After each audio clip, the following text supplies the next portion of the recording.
Gracias a todos por venir. Os queremos dar la bienvenida hoy que presentamos la novela Los usurpadores.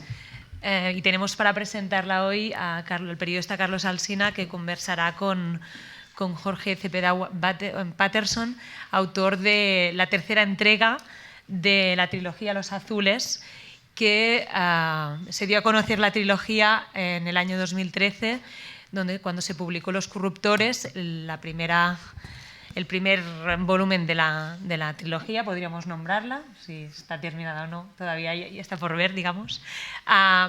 Realmente el primer libro de la serie se presentó como un thriller poderoso y valiente que trataba sobre el crimen y la corrupción política, contado a través de las vidas de 4 amigos que tenían una relación desde niños con un código de lealtad muy particular. La segunda novela de la serie fue Milena o el fémur más bello del mundo, que le valió el prestigioso Premio Planeta en el año 2014. Y seguimos con esta tercera entrega, Los usurpadores, en la que nos encontramos con un planteamiento también muy poderoso e intenso, que es el de la lucha de intereses de las élites por conseguir el poder a cualquier precio. Para charlar sobre este tema, sobre la novela y sobre lo que consideren, tenemos a Carlos y a Jorge, y más tarde, si queréis hacer alguna pregunta, os daremos turno de palabra. Muchas gracias, Carlos, cuando quieras. Buenas tardes, ¿me oís bien? Bueno, bienvenidos a la Casa de América y gracias por acompañarnos en la presentación del libro de Jorge Cepeda Patterson. Buenas tardes, Jorge. ¿Qué tal, Carlos? Bienvenido. ¿Otra vez? Otra vez, porque sabéis que conversar con Cepeda, como vais a comprobar esta tarde, es una actividad intelectual muy saludable. Está recomendada por la Organización Mundial de la Salud. Recomiendan hablar con Jorge al menos una vez al año, que es cuando viene a presentarnos sus nuevas novelas. Y claro, hablar con Jorge 2 veces en el mismo día casi es un abuso desde el punto de vista de la salud intelectual, y yo soy ese que tiene la fortuna de hablar en 2 ocasiones y en el mismo día. Vais a comprobar también que conversar con Jorge produce una mezcla inspiradora, una mezcla de sosiego por la cadencia pausada con la que vais a ver que se expresa, el hablar dulce que tiene, una mezcla de sosiego y de un enorme desasosiego por las cosas que luego cuenta, y yo creo que sobre todo por las cosas que todavía no nos cuenta y que debe tener ahí apuntadas en alguna libreta de tapa azul en la que va anotando cosas para las próximas entregas de Los Azules, ¿no? No os equivoquéis, al escuchar a Jorge, igual tenéis la impresión de que es alguien que no desea molestar a nadie, y no es cierto. No es cierto, porque Patterson, el periodista, resulta muy molesto a lo largo de su carrera. Ha resultado muy molesto y sigue siéndolo para muchas personas, porque yo creo que él tiene como principio profesional que hay que resultar molesto a aquel que desea no ser importunado nunca, y porque Patterson, el novelista, también resulta molesto por la verosimilitud que impregnan los relatos que comparte con nosotros. Y esta nueva entrega de los no sé por dónde quieres que empecemos, Jorge, igual por preguntarte por qué eres Cepeda Patterson y no Cepeda solo. Bueno, en parte porque la tradición latinoamericana hace que uno no pueda llamarse Cepeda, a menos que haya algo endogámico ahí en las familias. Patterson, por un abuelo norteamericano, del que a partir del martes pasado estoy a punto de abjurar, aunque de origen escocés el nombre inicialmente, ¿no? Lo demás, nada soy responsable de ese nombre, es el que uno recibe. Sabes que he tomado unas notas esta mañana mientras hablábamos en el programa de radio.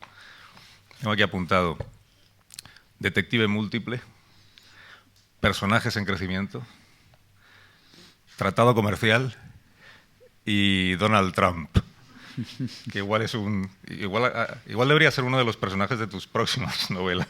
Sí, igual Los Azules deberían viajar a Washington en la próxima entrega, a ver si se puede hacer algo por allí, ¿no? Sin duda Trump da para otra trilogía, ¿no? Sí, sí, luego hablamos un poco de Trump, si a ti te parece. Porque antes ¿Puedo compartir una confidencia con estas personas que nos acompañan esta mañana? Por favor. Una confidencia que me hizo Jorge esta mañana después de la entrevista. ¿Podemos cerrar las puertas para que no salga de aquí esto que voy a contar? Porque la editorial me va a matar por contarlo. En realidad, esta que presentamos como la tercera novela de Jorge Cepeda no es la tercera, es la cuarta, porque hay una primera novela que igual alguno de vosotros conoce, que se publicó hace por lo menos 20 años, publicó una pequeña editorial de México, ya desaparecida. Era una novela que se llamaba La Red, no por las redes sociales, no por el Internet, sino por la red de una portería de fútbol. El protagonista era un futbolista profesional mexicano que al final de su carrera deportiva muy exitosa es cortejado por los partidos políticos para incorporarle a la actividad pública. Y él se deja cortejar y acaba dando el paso y se mete en política y acaba convertido en presidente de México, en un presidente verdaderamente apto para la tarea, verdaderamente honrado y verdaderamente comprometido con el bienestar de su pueblo. Y eso descoloca a todos los comentaristas políticos del país, porque jamás pensaron que algo así pudiera suceder. Esto es mentira. Pero esto viene a cuento de una duda que a mí me ha quedado después de leer la novela y a vosotros os quedará también. Porque tú, Jorge, cuentas ahí que en realidad el origen de esta historia, que tiene como protagonista o como uno de los protagonistas a un tenista profesional en el final de su carrera, que el origen está en una broma que tú le haces a un autor amigo tuyo en una presentación como esta, de un libro del amigo, en la que Jorge Cepeda se permite el lujo de contar a los asistentes una milonga y el autor de la novela real que estáis presentando te sigue el juego. Sí, es hasta genial. el punto de que algunos de los presentes dicen: yo leí aquella novela que no existía, yo la leí, me pareció que estuvo bien. Cuéntame ¿La anécdota es real o es...? No, es real. Y se relata en la última página de la novela, en las aclaraciones de autor. No he desvelado el final de la novela, no os preocupéis. Es verdad, esto es un poco surrealista, porque tal cual, hace casi 30 años presenté el libro de un amigo. Y porque el amigo goza de un buen sentido del humor, tal cual, dije lo mismo que tú, que no era su primera novela, sino su segunda, porque ya había escrito una sobre un tenista que acaba siendo el consejero del presidente y acaba siendo también el hombre que más influye en el mandatario y en esa medida es cortejado por todos. Y era una novela que se llamaba La Red, ¿no? Y luego ya pasé a reseñar la que en efecto se presentaba esa noche. Lo curioso es que había otros presentadores, además del autor y yo mismo. Y entonces los otros presentadores empezaron a decir: es cierto lo que dice Cepeda, la red es tan buena como esta que hoy presentamos, no la vayan a perdérsela, etcétera, etcétera. Y eso quedó como una broma interna entre nosotros. Y a las 2 o 3 semanas de que terminó eso, me llegó a la sazón, yo era director de un periódico en Guadalajara, me llegó a mi oficina el primer capítulo de La Red, firmado por el autor al que yo le había asignado tremenda primera novela. Y entonces yo hice el segundo capítulo, y así nos fuimos peloteando sobre La Red, hasta 6 o 7 capítulos, hasta que, bueno, la dirección del periódico para mí y las embajadas, es un embajador él, impidieron continuarlo, ¿no? Y quedó simplemente ahí como un dato suelto. Y luego ya, 25 años después, poco más, cuando estaba pensando en qué nueva aventura meter a los azules, recordé el caso del tenista y me vino de maravilla porque, en efecto, en la novela hay una especie de Rafa Nadal mexicano, que es el superestrella más admirado en México, una especie de Chicharito Hernández multiplicado por 10, ídolo de multitudes, entre otros del propio presidente mexicano. que lo invita a jugar tenis a Los Pinos, a la residencia de Los Pinos, y acaba siendo su interlocutor preferido, el único que siente que no está ahí para pedirle algo, y termina siendo tal cual el confidente incluso de los cadáveres en el closet que trae el presidente, que se saca de su pecho, digamos, con estas sesiones de diván que terminan con actos inconfesables por otra vía. Y para mí es un elemento muy fresco porque me permite que el lector escuche a través del tenista lo que le está relatando el presidente, y escuche con oídos y ojos frescos, no contaminados por la política, porque este es un atleta pues, que ha dedicado el 95% de su vida al tenis, sabe nada de política, y entonces le parece increíble lo que está escuchando. Y por extensión al lector, que lo está escuchando junto con el tenista. Y es una manera de sacudir las conciencias de todos nosotros, que ya estamos adormilados por las noticias que vemos todos los días en la prensa. Para terminar el comentario, un poco el efecto que tiene, no sé, los que vieron la película o la novela esta de El niño del pijama a rayas, que es otra vez la muy consabida historia de los campos de exterminio, pero que la mirada de un niño que ve en un preso simplemente a un chico compañero de juegos que aparece por alguna extraña razón con un pijama a rayas, que en realidad es, como sabemos, el atuendo del campo de concentración, y hace que el lector vea con ojos descolocados de los referentes usuales a un drama que resulta inadmisible, y lo vemos otra vez con esa mirada. Un poco ese es el recurso que me permite Sergio Franco, que es mi Rafa Nadal. Y además, bueno, el tenis da para mucho a lo largo de la novela. Entre otras cosas, titular los capítulos o las partes como La culpa es de Federer, o El revés cruzado, o Muerte súbita, etcétera, etcétera, ¿no? El tenista, en su relación con el presidente, es el presidente de México iniciando el último año de mandato, de los 6. En México no hay posibilidad de repetir en el cargo de presidente, y al presidente le corresponde señalar un heredero o indicar quién entiende él que debe ser el sucesor. Y el tenista profesional, en sus conversaciones con el presidente, desde esta mirada un poco ingenua al principio, ¿no? de pensar que por delante de todo está el bienestar del país y que eso es lo que mueve a quienes están al frente de la nación, lo que va a descubrir es lo peligroso que es relacionarse de una manera tan íntima o tan próxima con el presidente de México. Además de descubrir las razones, digamos, nada admirables que pueden mover a un dirigente político y a los que están a su alrededor, que al final es un poco la... Esta mañana hablábamos de Juego de Tronos en la conversación que teníamos en la radio. Cepeda prefiere decir Game of Thrones, porque él es más de la versión original que nosotros. Es mi Patterson que me jala de repente.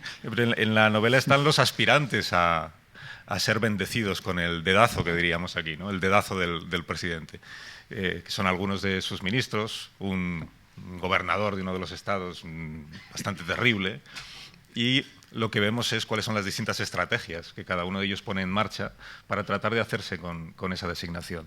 Desde la más política, digamos, que es aquel que está buscando la complicidad del gobierno de los Estados Unidos, incluso planteando contrapartidas en el terreno de la política migratoria, que es un asunto interesante, hasta quien está por la labor de recurrir a los métodos más brutales que podamos imaginar, a los métodos más violentos, más sangrientos, que es donde aparece, pues...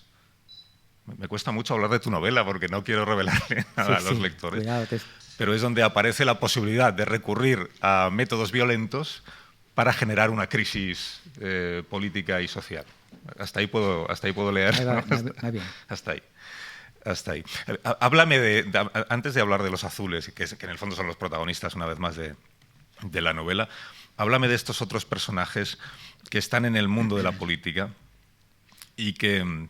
Claro, conociéndote a ti, entiendo que guardan una notable similitud con políticos reales de la vida mexicana. Sí. Y incluso posiblemente de la actualidad política mexicana. ¿Hay tipos tan carentes de escrúpulos y de principios en la política de tu país como describes en la novela?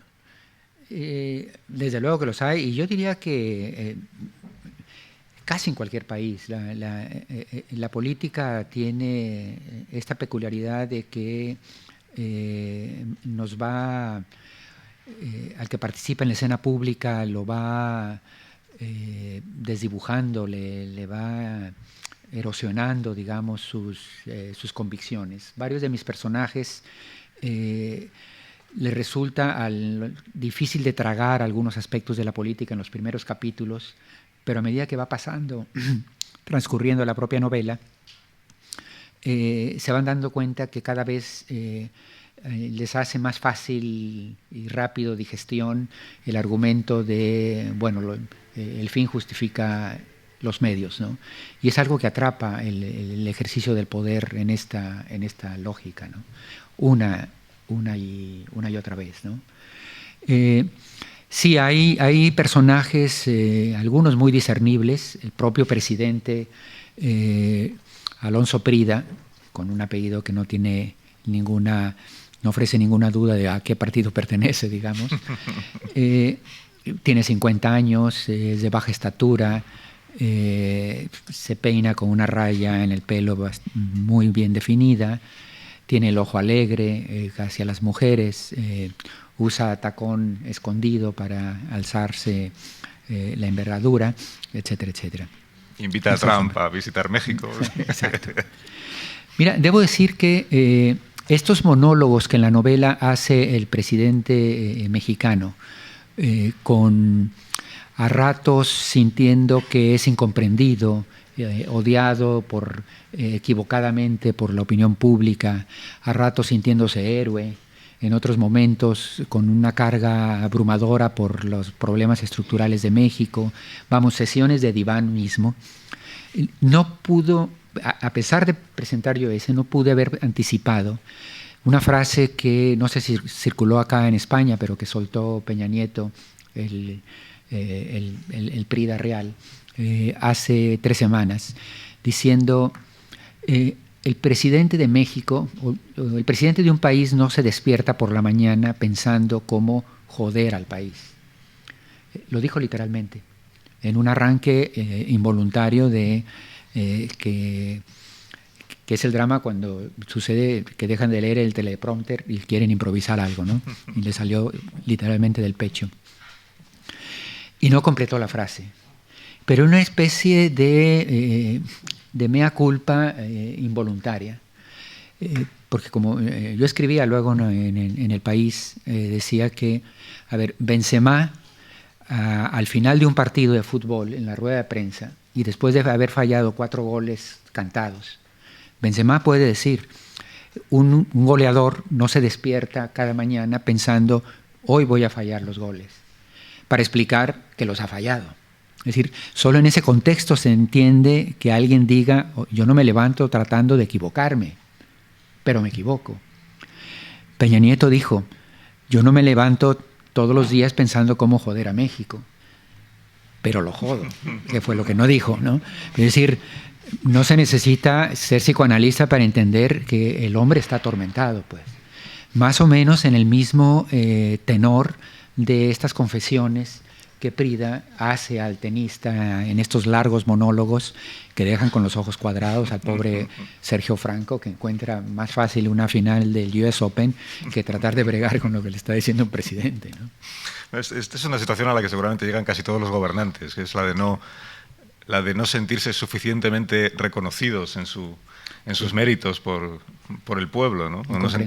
Incomprendidos. No suficientemente amados no quieren solo el aplauso y el voto, quieren también el cariño de la sociedad, y eso siempre luego lo echan de menos. Oye, pero esta es una novela es un thriller.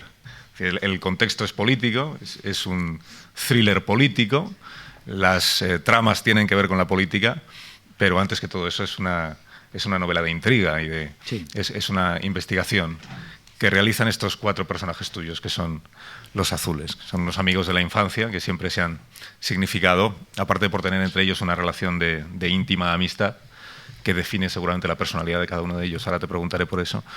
Siempre se han significado por defender las causas que ellos consideran justas, Claro, llega un momento de su vida en el que tienen que plantearse si en la defensa de esas causas que consideran justas, también el fin justifica los medios. Cuando la causa es justa y los métodos igual no lo son, ¿qué elección hace cada uno de ellos? Pero esta mañana tú me decías, y esto me resultó muy interesante, que la tuya es una novela, como las dos anteriores, de detectives. Es una novela detectivesca en la que tú no podías crear un personaje que fuera el detective. Tú no podías crear un Mario Conde, no podías crear un Wallander, porque no hubiera sido creíble que en el contexto de la sociedad mexicana una sola persona fuera capaz de sacar adelante una investigación, sobre todo en un mundo tan complicado y en ocasiones violento como es el de la política. Entonces creas un detective múltiple. Es decir, es un mismo personaje que en realidad tiene 4 personalidades distintas, con 4 dedicaciones profesionales también diferentes. Tus personajes son Amelia, Tomás, Jaime y Mario, que es el más tierno de los 4 integrantes de Los Azules. Tiene esa nostalgia por la época de la adolescencia que no abandonará nunca. Lo que te quiero preguntar es, estos 4 personajes, ¿qué aporta cada uno de ellos? No tanto a la capacitación profesional del detective común que constituyen, sino a la personalidad emocional del grupo. ¿Qué aporta Amelia, qué aporta Tomás, qué aporta Jaime, qué aporta Mario, desde el punto de vista de los sentimientos, ¿no? De la personalidad de cada uno de ellos? Primero, es una precisión adicional a esto de por qué no un detective.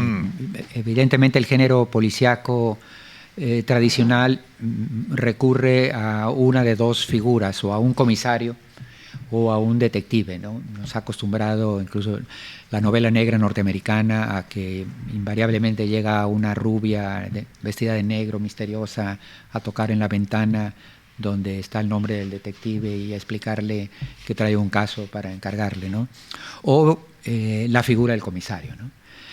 Lo que yo decía es que en México es imposible recurrir a estas opciones que nos ofrece el género, porque hoy en día ningún lector mexicano me creería que habría un policía judicial incorruptible capaz de investigar a sus propios jefes y llevarlo ante un tribunal de la justicia que además no liberara al poderoso 5 minutos después, ¿no? Con lo cual, mi Wallander no existe.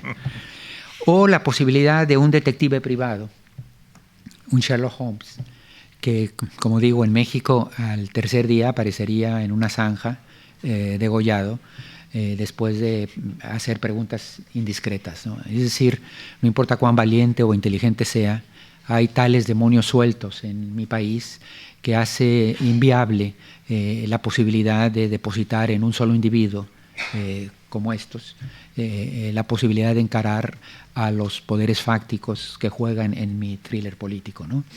Entonces, por eso tuve que inventarme a 4 amigos con posiciones importantes dentro de la sociedad mexicana, uno de los cuales es el director del periódico más importante del país, en el que en realidad sumo todos los que hay. Otra, Amelia, dirige una especie de suma de lo que sería el Confidencial, más el Diario.es, más el Huffington Post, todos unidos en una cosa que llamo La Pizarra. Otro más, Jaime, el alma más truculenta de estos 4, ha sido director de los servicios de inteligencia del país y ahora se ha retirado desde hace algunos años y puesto la empresa de consultoría sobre temas de inteligencia y seguridad más importante de América Latina, es responsable de las cámaras de vigilancia desde Buenos Aires hasta La Habana, pasando por México, su compañía, etcétera, etcétera. Y luego un profesor universitario, que es Mario, el tierno, como tú dices. Y ellos 4 son muy cercanos, hay tensiones entre ellos, cosa que me permite jugar pues con una dinámica que tiene que ver que 2 de ellos están enamorados de Amelia, de la chica, casi desde la infancia. Hay una tensión permanente, hay una competencia, pero al mismo tiempo, como decía Ana, un muy profundo sentido de lealtad, ¿no? Y lo más importante de los 4 es que al final sigue representando esta beta de la condición humana, que por fortuna es indomable, que consiste en que hay gente que a pesar de todo no queda indiferente frente al mal de otro. que no se cruza los brazos ante una víctima, pues, ante una injusticia. Y es la gente que sale a marchar y que firma algo y que se arriesga. El periodista que está dispuesto, y sobre todo en mi país, aún a arriesgar el pellejo para descarnar un exceso, para exhibir una tara pública, poniendo en riesgo su vida, ¿no? Existen gentes como esta y mis 4 azules lo son, ¿no? Y cada uno aporta algo en esta personalidad colectiva, como tú dices, ¿no? Yo diría que Tomás lo que aporta es lo de un periodista convencido, un tanto cínico, pero que no renuncia a la esperanza de que el mundo, a pesar de todo, puede ser cambiado. Y puede ser cambiado con las herramientas, en efecto, de acudir a la opinión pública desenmascarando cosas, ¿no? Y luego está Amelia, la activista social de convicciones inquebrantables y de una voluntad indomable, la Nelson Mandela que todos quisiéramos tener en alguna partícula por ahí, ¿no? Y luego está Jaime, en efecto, el de la Agencia de Seguridad, que es el truculento de los 3, el que trata de convencer a los otros de que si van a combatir al mal necesitan dejarse de ingenuidades y mancharse, arremangarse las mangas y meterse a lodo, sabiendo que al final el fin justificará. Incluso les hace esta pregunta que es clave luego en la novela: si tú estuvieras enfrente de Hitler en el año 32 y supieras lo que va a pasar, ¿tomarías la pistola y lo eliminas sabiendo que eso salvará millones de vidas o no? Es un recurso fácil, cursi, lo que sea, pero Jaime es el que se hace ese tipo de preguntas, queriendo ver en la situación en la que vivimos una escena de esa naturaleza, ¿no? Los otros 2 nunca se lo preguntarían, desde luego. Y Mario, el tierno, es un poco la argamasa que une a los otros 3. Es el amigo incondicional que está en todas, es el escudero de cada uno de ellos. A veces es el árbitro entre la lucha de los 3 egos que son fuertes y las competencias que se establecen entre ellos.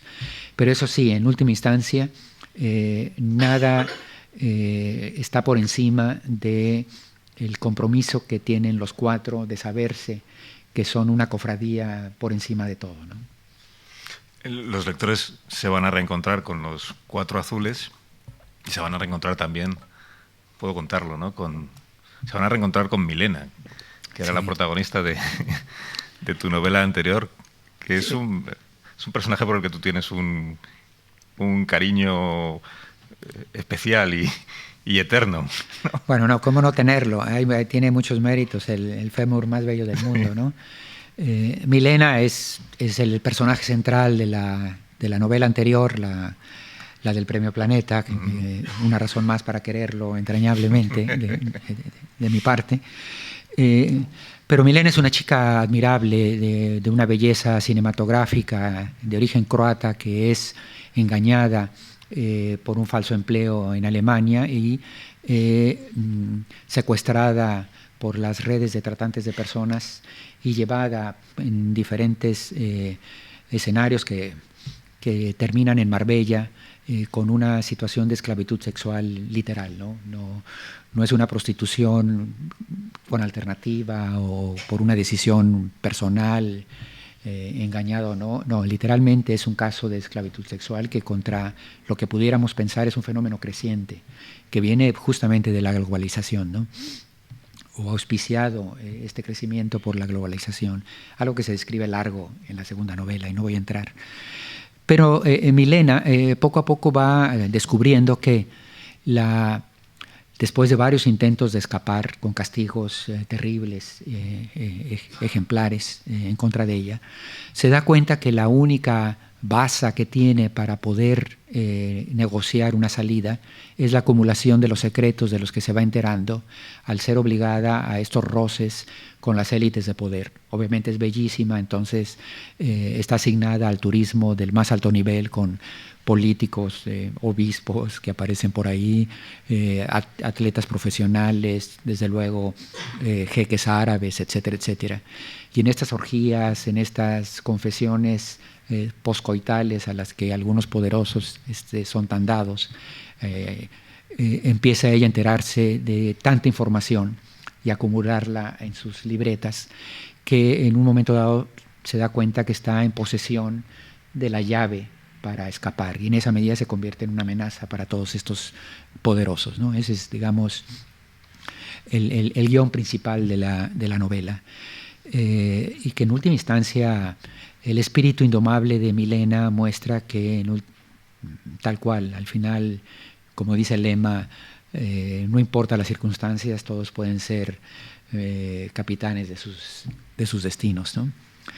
Y bueno, me resultó tan entrañable que no pude dejarla en la última página de la anterior novela, y aparece de repente ante la mirada de Sergio Franco, el tenista, y hay un encuentro cinematográfico y espectacular que es un descanso para todos los lectores, con las tragedias que estamos contando aquí en Los Usurpadores, ¿no? Incorporar es uno de los momentos más felices para el lector, que dice: anda, Milena, sí. Ha vuelto, claro. Ha reaparecido. Bueno, entonces tenemos es una novela policíaca, tenemos una trama política, una lucha por el poder, la utilización de métodos no precisamente admirables, y tenemos a los azules en una nueva investigación y en un afán por hacer justicia. Pero además de todo eso, aparecen en tu novela, de nuevo, dos asuntos que a mí me inquietan mucho como iba a decir como periodista, pero bueno, un poco como ciudadano de a pie, que son la violación de la intimidad de las comunicaciones personales, que aparece aparece descrito en tu novela como una actividad bastante más cotidiana de lo que podemos imaginar. No solo por parte de quienes están en las altas esferas y tienen grandes recursos económicos y tecnológicos, sino incluso por aquellos que desde otros ámbitos se manejan bien con la tecnología. La violación de las comunicaciones personales y la manipulación del debate público. Las redes sociales, el trending topic, dices, no, al presidente de México le preocupa más un hashtag negativo hoy en el Twitter que lo que puedan decir los partidos de la oposición, o el debate que pueda haber en el Parlamento, o lo que pueda decir el editorial del periódico de mayor difusión en el país.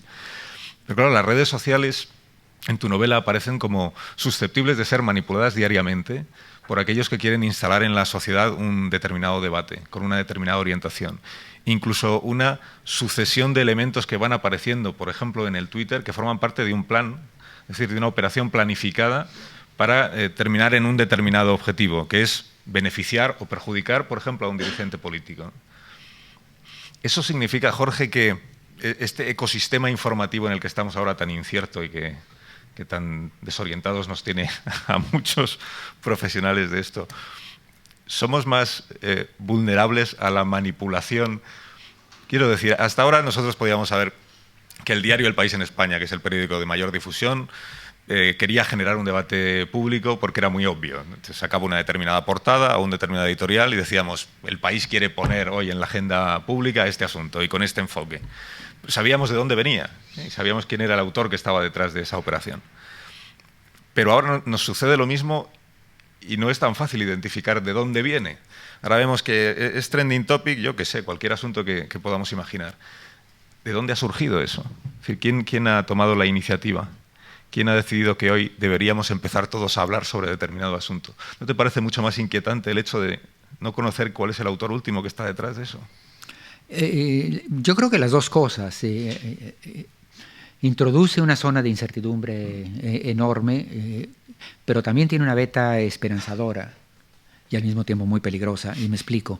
Durante décadas la conversación pública estuvo monopolizada esencialmente por la clase política, los protagonistas, la élite, pues, y los medios de difusión, ¿no?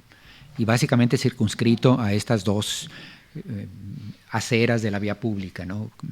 A veces confrontadas, a veces en complicidad, o una mezcla de ambas.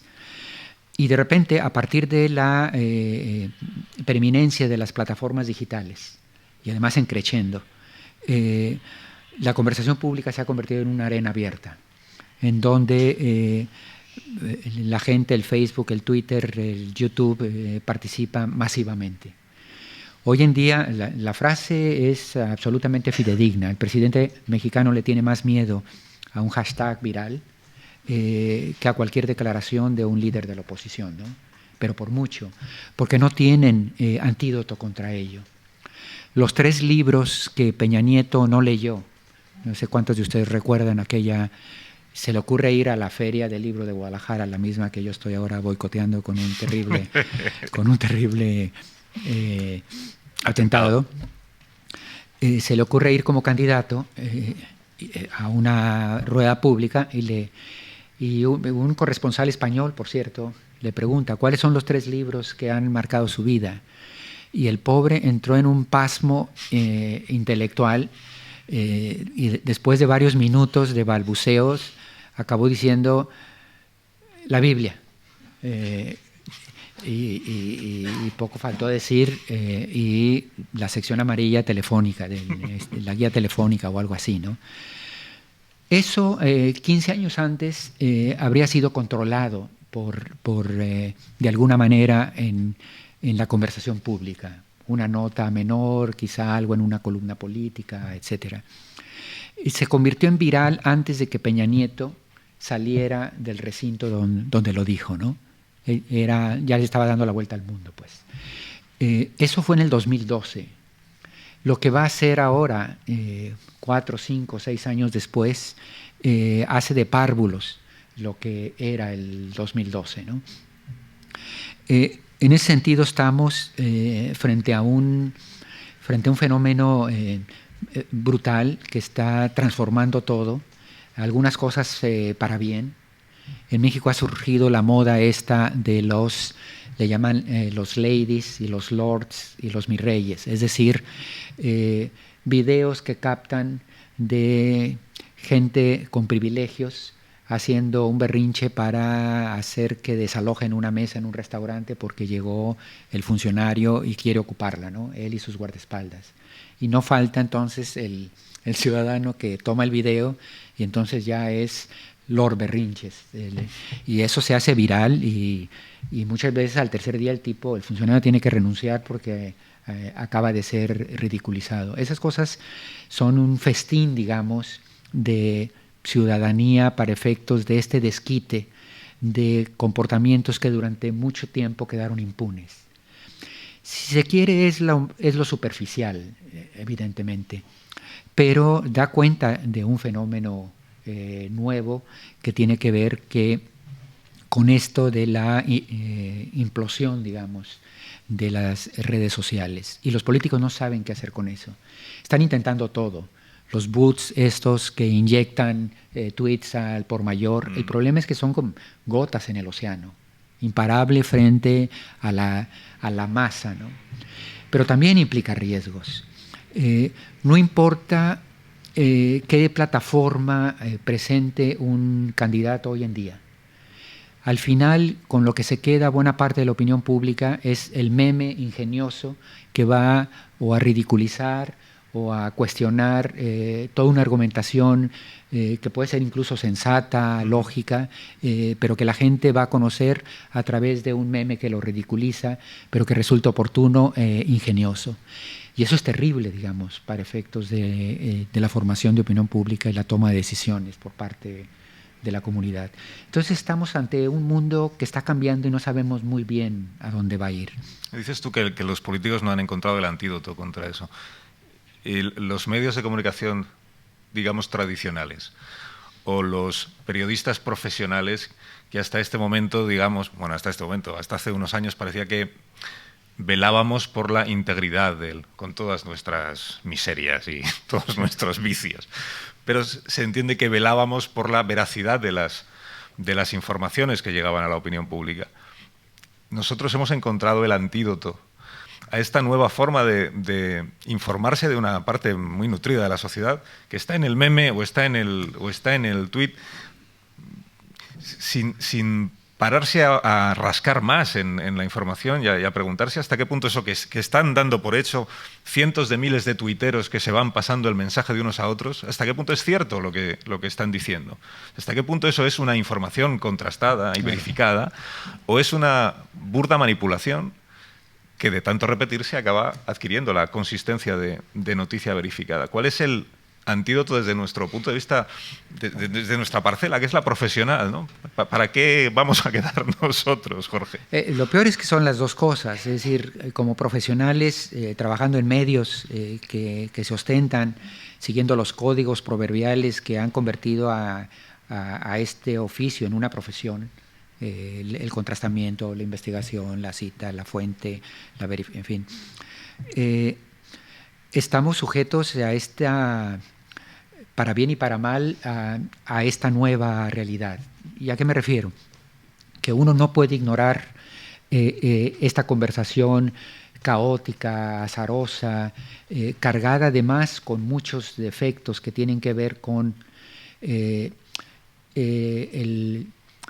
el tono de la conversación en las redes sociales. Suele priorizar el criticismo, la discriminación, en buena medida el odio. Nosotros lo notamos, es decir, puede haber 100 personas a las que les gustó una columna, pero de esas 100, solo 5 van a reaccionar diciendo me gustó esta columna, y a 20 no les gustó, y lo más probable es que de esas 20, 10 participen cuestionando y descalificando al autor. Hay algo en la condición humana que hace que sea un motor para la acción mucho más fuerte, el cuestionamiento, el odio, las ganas de molestar, digamos, que la expresión de admiración o elogio. ¿Y esto qué quiere decir? Que cuando los periodistas ponemos demasiada atención al saldo redundante de toda esta conversación pública, acabamos por intoxicarnos nosotros mismos. Más aún cuando va añadida con algunos rasgos que tienen que ver con la nueva manera de consumir información. La gente está consumiendo información como si fuese infoentretenimiento. Quiere ser distraída con la información misma. Hoy en día, ya en este momento, la mayor parte de los accesos que tienen los medios de comunicación a las páginas digitales tienen que ver con accesos referenciales. Es decir, no es que la gente abra la página del país para ver qué es lo que trae el país en su portátil o en la computadora, sino que entran a una nota del país que les llega por su tweet o por su Facebook referenciada por alguien. Y además que van a consultar en un móvil. Hoy en día la mayor parte de los accesos a la prensa formal digital ya es por móvil. ¿Esto qué significa? Que el acceso va a ser efímero, va a ser referenciado, ya con una carga, con un adjetivo positivo o negativo de parte de alguien. Va a ser para leer 5 líneas nada más. Va a ser de tal manera que priorice, insisto, la frase ingeniosa, aunque no justa, el meme tradicional. Y esto es peligrosísimo para efectos de una formación pública, una formación de opinión pública documentada, con los insumos capaces que incidan pues para tomar decisiones razonables, ¿no? Y para nuestra propia autocensura, ¿no? Así es. Ahora ya sabes que si mencionas determinados asuntos te van a entrar 100 tweets de alguien que encuentra motivaciones bastardas en el hecho de que nos está pasando con Venezuela de un tiempo a esta parte en este país nuestro, ¿no? Tú hablabas de Venezuela y de la situación de Venezuela hace 5 años y a nadie se le ocurría protestar porque podía no interesarle lo que estabas contando, pero no te atribuía una intención perversa en el hecho de hablar de la situación de ese país. Y luego hemos pasado a la situación contraria, que es que ahora, como Venezuela es un asunto de debate político nacional, de política doméstica en España, tú informas de lo que tú dices hoy que Leopoldo López lleva 1000 días encarcelado e inmediatamente te entran 30 o 300 mensajes diciendo usted habla de Venezuela porque quiere perjudicar a Podemos o quien sea, ¿no? Dicen, no, yo no quiero perjudicar a nadie, yo estoy haciendo lo que he hecho toda la vida, solo que ahora sé que voy a tener esa respuesta y eso igual me influye a mí en mi comportamiento. No debe, pero es muy difícil sustraerse a esa influencia. Llevamos un rato de conversación y aún no hemos hablado de Trump y de que es una noticia relevante seguramente. Tú esta mañana me decías que crees que es una noticia muy mala y muy grave para la sociedad mexicana y apuntabas 3 elementos.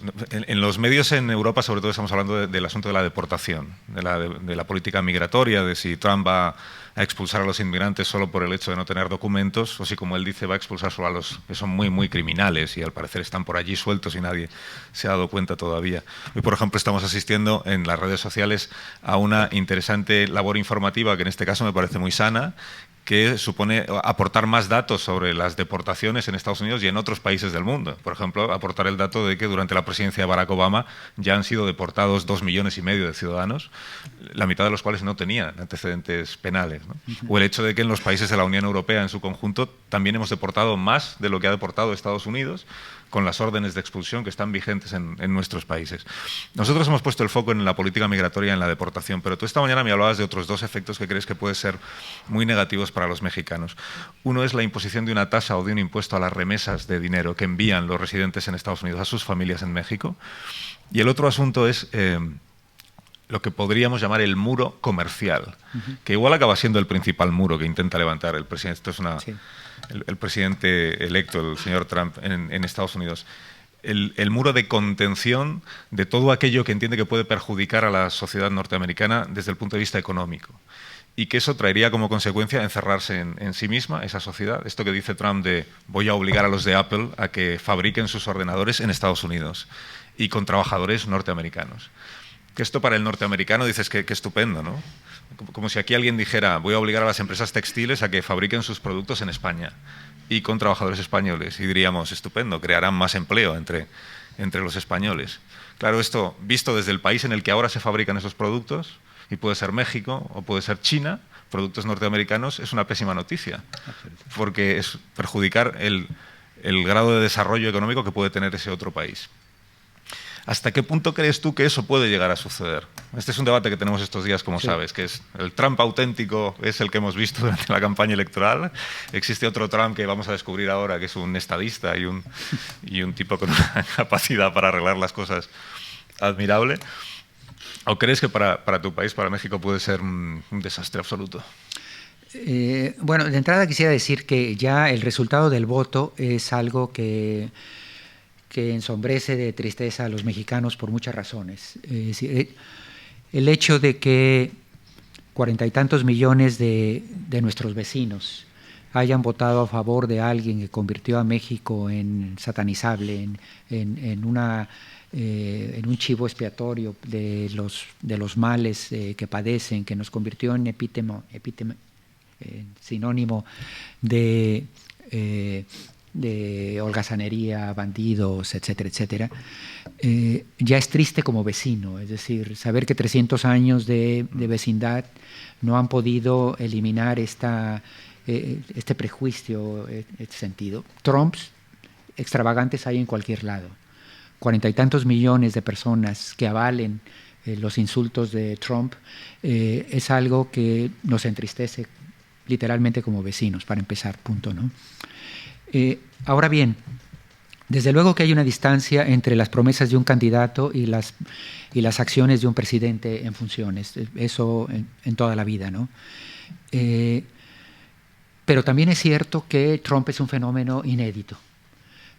Rompió absolutamente, como candidato, rompió absolutamente todos los cánones, todas las normas de lógica política a la que nos habíamos acostumbrado en un proceso electoral.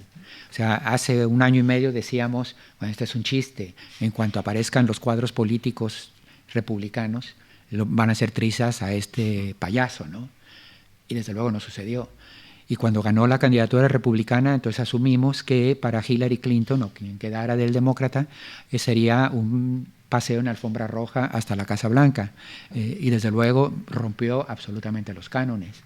Y cuando oímos su conversación de Locker, como le llamó él mismo, al insulto a sus mujeres, dijimos, hasta aquí llegó, ¿no? Y una semana después es presidente electo de Estados Unidos. El tipo no responde a ninguna lógica política con la que hemos interpretado hasta ahora, ¿no? Lo cual me lleva a decir qué va a pasar como presidente en la oficina oval. Tampoco podemos necesariamente y en automático decir, bueno, como presidente no es lo mismo que como candidato. La verdad no sabemos qué va a suceder. Evidentemente hay muchos frenos. La globalización, a pesar del discurso proteccionista de Trump, la globalización es algo que favorece a intereses fundamentales norteamericanos. Trump no puede pretender que se sigan vendiendo autos Ford en Europa o en América Latina y al mismo tiempo impedir que China venda artículos chinos en Estados Unidos. Es decir, son dos mundos imposibles, pues. Y en esa lógica hay contrainfluencias a una decisión pueril o básica, ¿no? Sin embargo, cualquier cosa que haga Trump en esa dirección, el 20% que haga en esa dirección afecta trágicamente a México. Ya podemos prever que va a ser muchísimo más difícil que saque adelante sus promesas en términos del modelo económico, particularmente medidas drásticas de proteccionismo, donde enfrentará resistencia de los propios muy poderosos lobbies norteamericanos, pero en cambio será muchísimo más fácil sobre la agenda social. En efecto, la expulsión de migrantes, que como bien decías, Obama ya hizo lujo de esa medida, cuando mucho más ahora que Trump está obligado frente a su electorado, ¿no? El hecho de que tenga a su favor las dos cámaras facilita incluso la cuestión. La posibilidad de introducir algunas tarifas, algunos productos mexicanos que no necesariamente afecte intereses de transnacionales norteamericanas también está a la vista, o la posibilidad de introducir un impuesto o algún tipo de cargo o comisión a las remesas de los migrantes que envían a sus familias en México. Y simplemente lo dimensiono. En los últimos 2-3 años, las remesas ascienden a 20, 21, 22 mil millones de dólares. Esto supera la renta petrolera en México. Para mi país, las remesas representan el verdadero bono contra la pobreza extrema, porque justamente van dirigidas a los lugares de donde ellos salieron expulsados por la pobreza, es decir, las zonas más paupérrimas de mi país, para zonas en donde constituyen cifras, los 200 o los 300 dólares mensuales que les pueden llegar, la absoluta diferencia entre la miseria extrema y simplemente ver el siguiente día, ¿no? Y eso puede ser terrible. Y si se cumple en efecto la posibilidad de que 2 o 3 millones de mexicanos sean regresados a México, esto pone una presión brutal sobre el empleo, sobre ese ejército industrial de reserva que tiene la delincuencia en los jóvenes que no tienen oportunidad de hacer otra cosa, y una presión política frente a un sistema que no ofrece ya oportunidades. Termino diciendo que hoy en día más del 50% de la población económicamente activa en mi país trabaja ya en el sector informal, en una especie de universo paralelo por debajo, en la zona de las alcantarillas, digamos, por abajo del México institucional que paga impuestos y opera en el sector formal con un seguro social, etcétera, etcétera. Entonces no haría más que estirar y extremar los males crónicos que ya padece el país. Ahora, independientemente de lo que vaya a hacer Trump, el solo hecho de que ganó, la sola previsión de lo que podría, temor de lo que podría hacer, como en política las percepciones son realidades, ya ha provocado un tsunami, ¿no? El deslizamiento del peso ha venido dándose desde desde la noche del martes. El aviso de la suspensión de inversiones extranjeras en el país es ya un dato en estos últimos días, porque justamente por la incertidumbre que se viene encima para las empresas, con lo cual antes de que Trump ponga un pie en la oficina oval, ya México está sufriendo los efectos. Y esto podría ser el principio de algo muchísimo más trágico, de un país que ya estaba prendido con alfileres, por muchas razones, ¿no? Igual os debo invitar ya a que planteéis alguna pregunta, alguna curiosidad que queráis compartir con Jorge. Pero la novela es esperanzadora, ¿eh? La novela es esperanzadora. Bueno, la novela, bueno, es que no puedo contar Sí, nunca, siempre me quedo ahí porque la novela al final te obliga también a tomar partido como lector y a decir, ¿yo qué haría en una situación como esta? Cuando yo sé que puedo evitar lo que creo que es un mal mayor, pero recurriendo únicamente a métodos que me parecen deleznables, ¿yo qué hago en esa situación? Ese es un mal trago que le haces pasar al lector, tienes que asumirlo como tal.